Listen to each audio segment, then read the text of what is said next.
You're too dumb to even check the property records, Marcus said with a smirk, tossing his keys on the kitchen counter with a loud clink. Amanda and I have owned this house for weeks.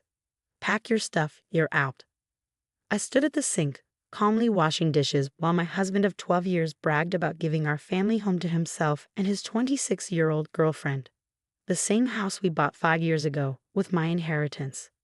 Nothing to say. He pushed, annoyed that I wasn't crying or begging. No tears. No fight.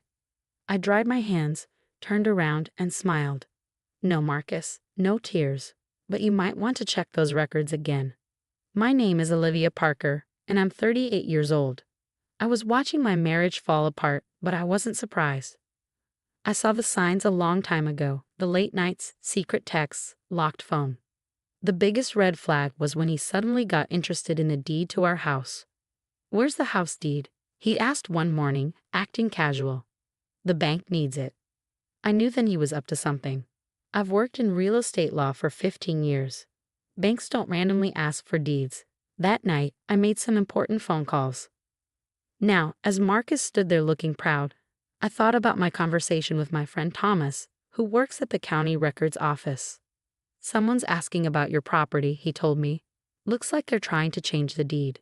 I didn't say anything to Marcus. I just acted quietly. While he thought he was being smart, I was already protecting myself. You know what's funny? I said, leaning on the counter. For a guy who says he's so smart with business, you missed a big detail. His smile faded. What are you talking about? Did you even read what you forged, or did you just think it would work out your way? His face turned serious. I don't know what you think you know, but the house is in my name now. Amanda and I are moving in next week. You're leaving. I pulled out my phone, opened a photo, and slid it across the counter to him. Look at this first. His hands shook as he picked up the phone. On the screen was a certified copy of the real house records, not the fake ones he filed. His face changed from confused to shocked. This can't be right, he said. I changed. You tried to change it, I said. But 3 months ago, I filed a protection order. You can't change the deed without both our signatures. Your forgery triggered alerts. He went pale. You knew.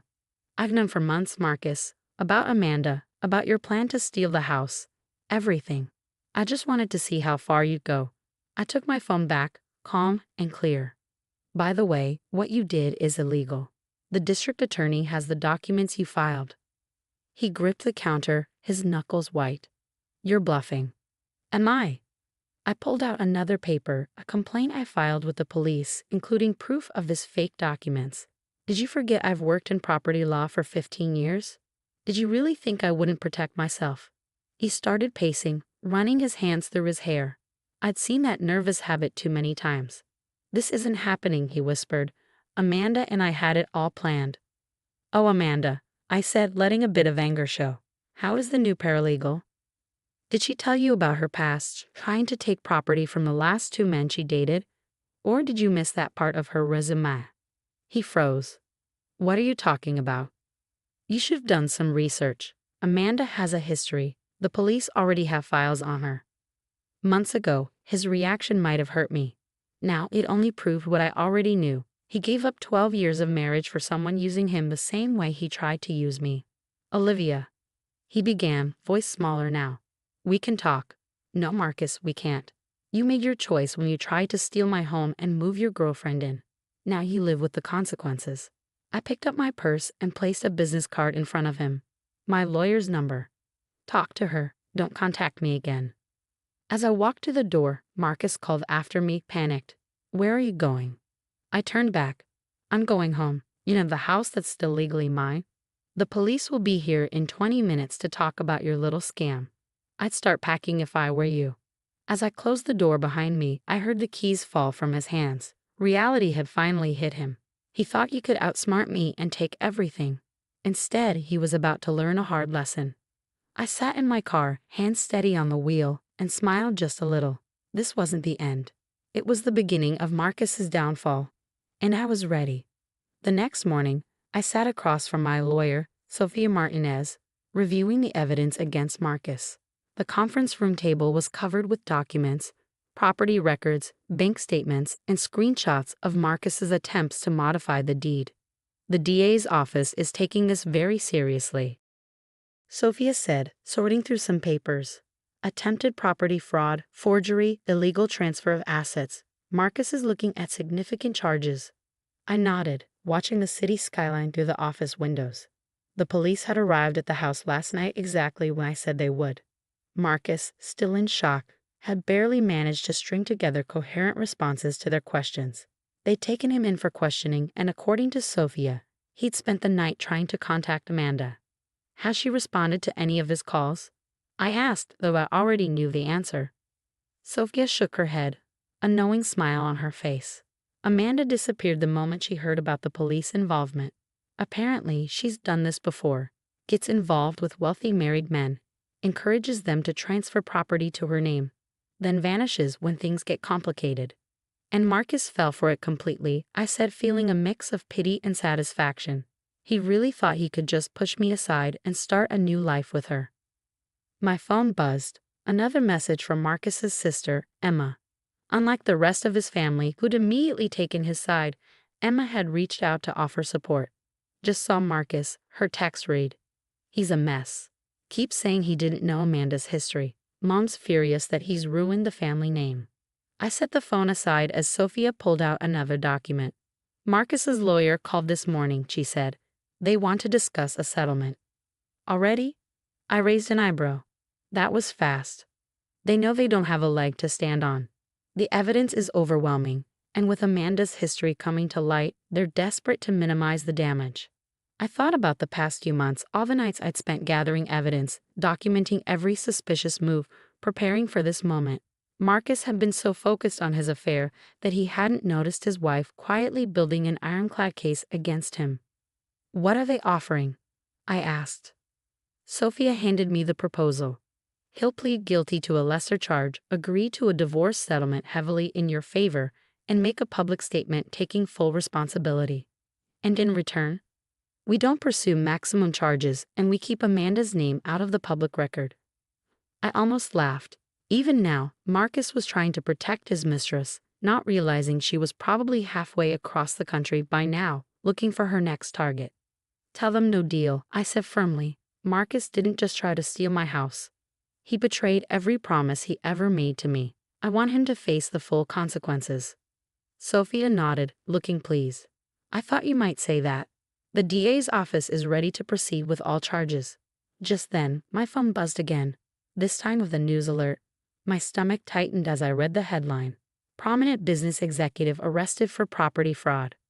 There was Marcus's company photo right next to an article detailing his attempted theft and relationship with a known fraudster. Well, Sophia said, reading over my shoulder, I guess the story's out now. The rest of the day passed in a blur of meetings and phone calls. Marcus's company placed him on immediate leave pending investigation. His carefully cultivated reputation was crumbling, and the whispers about Amanda's history were spreading through their social circle like wildfire. That evening, as I drove home, I passed by our favorite restaurant, the place where Marcus had proposed 12 years ago. I thought about the young, ambitious man I'd fallen in love with, and wondered when he turned into someone capable of such calculated betrayal. My phone rang through the car's Bluetooth. It was Emma again. Marcus tried to access your joint accounts, she said without preamble. He's panicking, Olivia. Says Amanda isn't returning his calls, and his lawyer's telling him he could face serious jail time. He should have thought about that before he tried to steal my house. I replied, pulling into my driveway. I know, Emma sighed.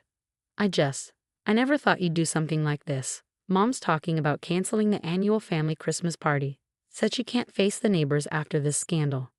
After saying goodbye to Emma, I sat in my car for a moment, looking at the house Marcus had tried to take from me.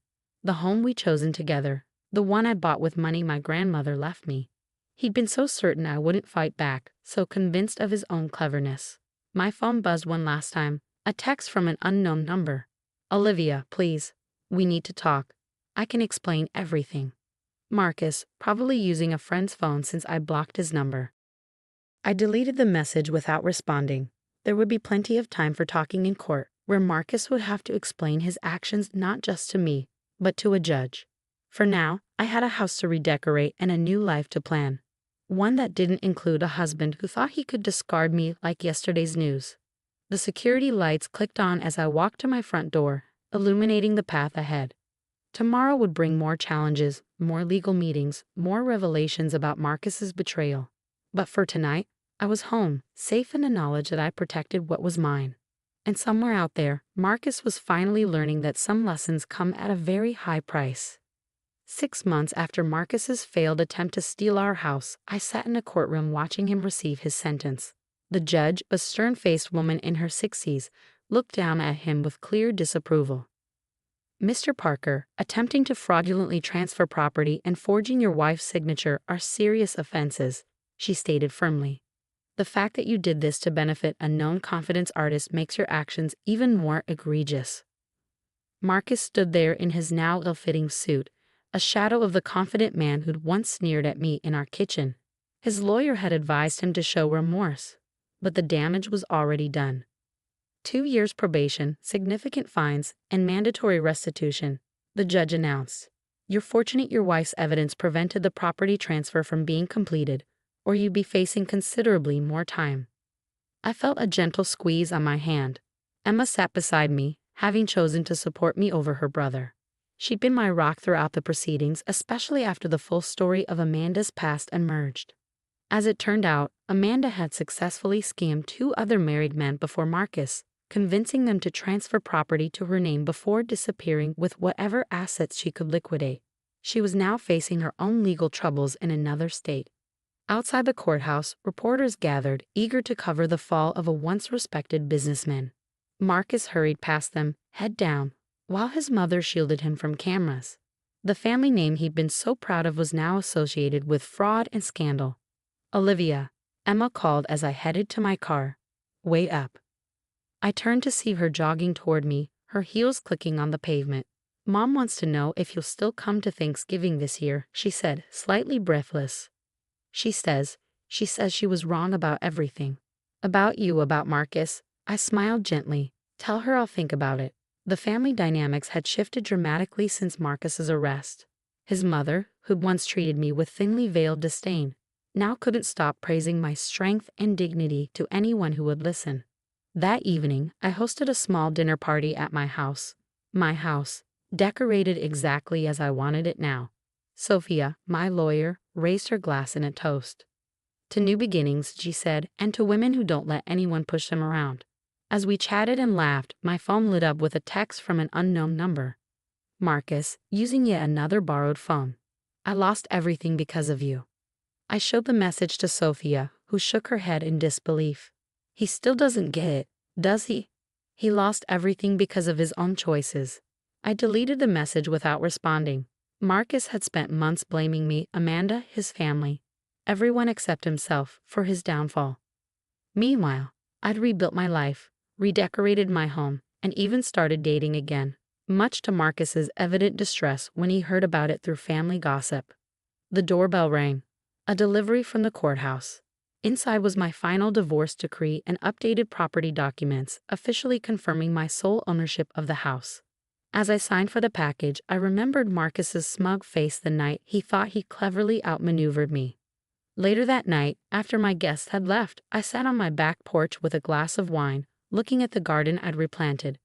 The old roses Marcus had insisted on were gone, replaced by vibrant wildflowers that made me smile every morning. Emma had texted one last update. Marcus was moving in with their parents, his assets frozen, his reputation in tatters.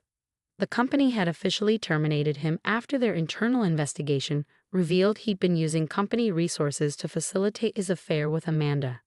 "Remember when he used to say I was too stupid to handle our finances?" I texted back.